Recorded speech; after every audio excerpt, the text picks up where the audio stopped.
The Moonlight Contingency by Peter Burnett. Cast: Sam Cooper, early 50s. Augusta Prendergast, late 50s. Mimi, computerized Alexa-style voice. Newscaster. We open with shots of cities and traffic in chaos. Chaos continues to reign this morning as many digital systems continue to behave in unexpected ways. Ofcom has issued an advisory asking people to refrain from communicating with their digital assistants until further notice, and wherever possible to take manual control of satellite navigation, home climate control and security systems. A spokesman for Cortex, the company that supports Mimi, the world's most popular AI assistant system, has said that they are working to restore service, and that this is just a temporary glitch. A car arrives hurriedly. Inside is Sam Cooper, a stressed-looking junior manager. As he pulls up, his phone rings. Cooper here. Yes, Mr. Duncan, I just arrived. I spoke to her terminal care worker. They said that she's a bit quirky and that I should keep questions to a minimum. Yes, if I get anything at all from her, I will let you know. You're kidding. Do they even have the right to order us to shut her? Yeah, I will give you a call as soon as I know more. Cooper gets out of the car and goes to the doorway. He checks the buttons, then sounds an intercom buzzer. Yes? Dr. Prendergast, Sam Cooper here. Is that you, Marjorie? No, it's Sam Cooper here, Dr. Prendergast. From Cortex. I called earlier. It's about Mimi. Mimi? Yes, Dr. Prendergast. The AI system. The one that you helped to build. Oh. Please, come in. Cooper enters the building and checks the numbers on the doors. He finds the one he is looking for and knocks. Yes. Who is it? It's still me, Doctor. Sam Cooper. Do you have a key? No. Well, just push the door, then. It's open. Cooper blinks, then opens door and steps inside. Cooper enters. The sounds of adult fun are audible. Cooper pauses, confused and nervous, then makes his way slowly along the hall. Augusta Prendergast is watching something we can't see on a laptop screen from whence the sounds of adult fun are coming. She has a fond, almost wistfully nostalgic expression. She looks up as Cooper enters. Good morning. Good afternoon. Are you sure? Yes, it's just gone 3 o'clock. Good Lord. Time really is ticking away. Please, take a seat. Cooper looks around.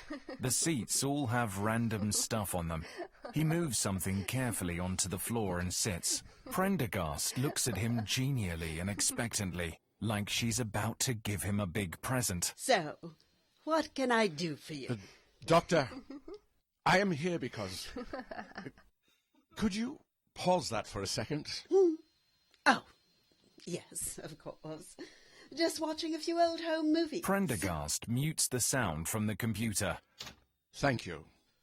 Doctor, we have got a big problem with Mimi, and we want to know if you can help. If I can. Cooper takes a folder from his briefcase and looks at his notes.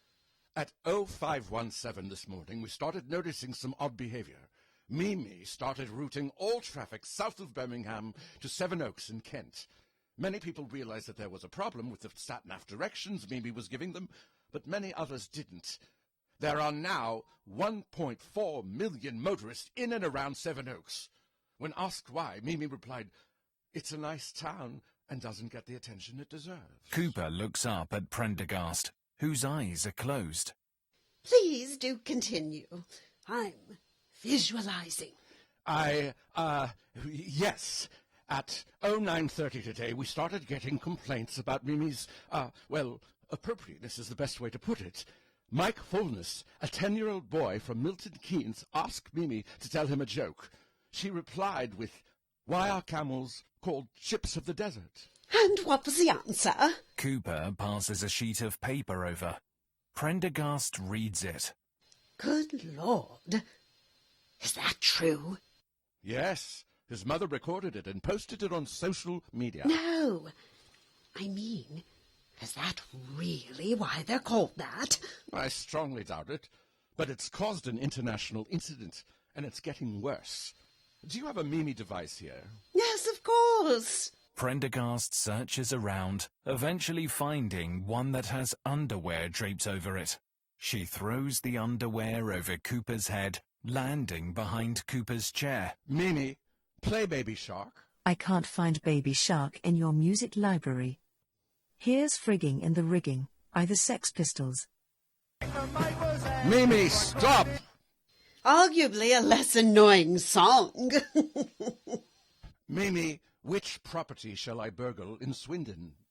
The property with the highest value content whose residents are currently away and whose security system is not active is 7 Park Drive, Swindon. Would you like directions? No, thank you, Mimi. If we don't put this right, they will pull the plug on us. Now, you designed the system, and you technically know more about it than anyone else. Is there anything you can tell us that will help us get Mimi back on track? What makes you think she's off track? Mimi, tell me a joke. So, 3 nuns are shipwrecked on a desert island with a prize-winning cucumber and an industrial-sized tub of swarfiga. Mimi, stop! She's not behaving as we expect. She is certainly not doing what we want. Children rarely do. Children? Have you ever heard of Conway's Game of Life? Is it on the App Store? A mathematician devised a game that works like this. Close on drafts board, as Prendergast demonstrates. You take a board like this, and you have 4 simple rules. On each successive turn, any live cell with fewer than 2 live neighbors dies, as if by underpopulation. And now any live cell with 2 or 3 live neighbors lives on to the next generation. And any live cell with more than 3 live neighbors dies, as if by overpopulation. Any dead cell with exactly 3 live neighbors becomes a live cell, as if by reproduction. Right. So what? The point is that just from these 4 simple rules, there's an almost infinite complexity that can arise. The more squares you have, the more subtle and unexpected the pattern. And knowing the rules and the starting point does not give you any inkling of the final outcome. A simple act like this. Prendergast hits the space bar on her laptop, and adult fun sounds are heard. Can produce a boy, or a girl, a Prendergast, a Cooper, a Hitler, a Gandhi, and there is simply no way to tell what the outcome will be at the moment of creation. All you have is hope, and in most cases, blissful ignorance. But if you... Could you pause that for a second? Thanks. If you design something, surely you must know what it does. You know what you want it to do, and what you hope it will do. And with something simple like a lever, you will probably get very close to the results that you want.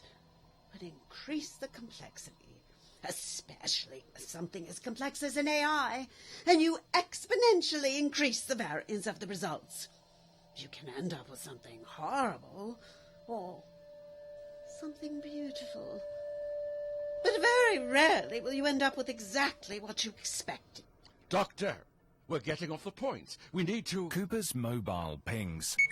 He reads the message as Prendergast fiddles with counters on her drafts board.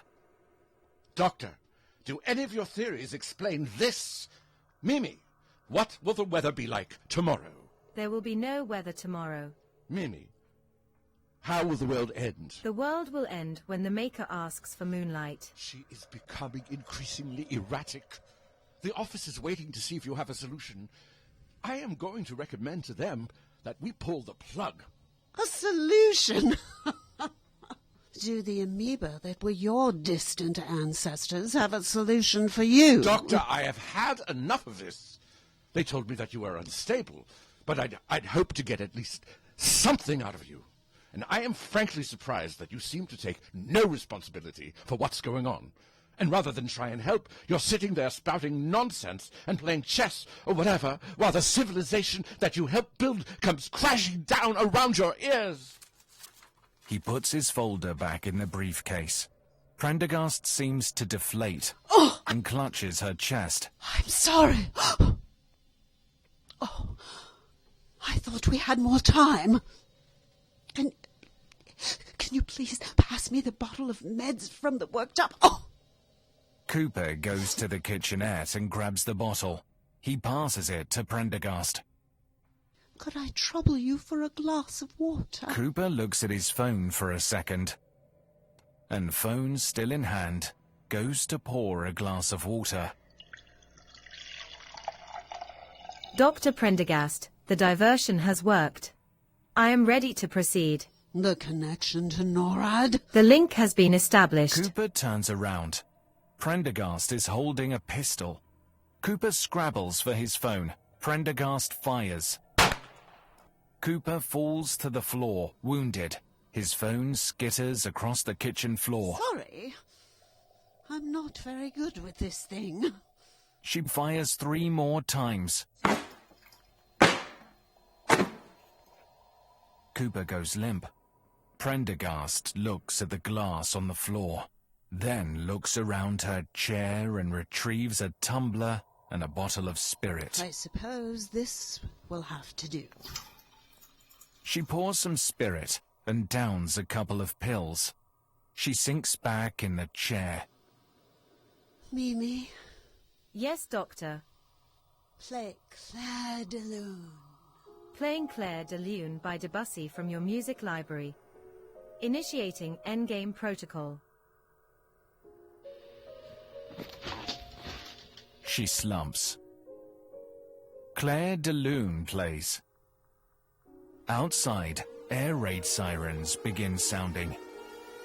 The camera pans across the checkerboard and its pieces to rest on the bottle of medications. It's a poison.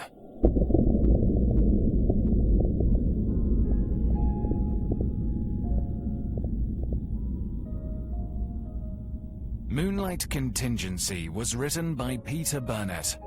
The role of Augusta Prendergast was performed by Claudia Rosa. The role of Sam Cooper was performed by Robin Schild. Also produced by Robin Schild.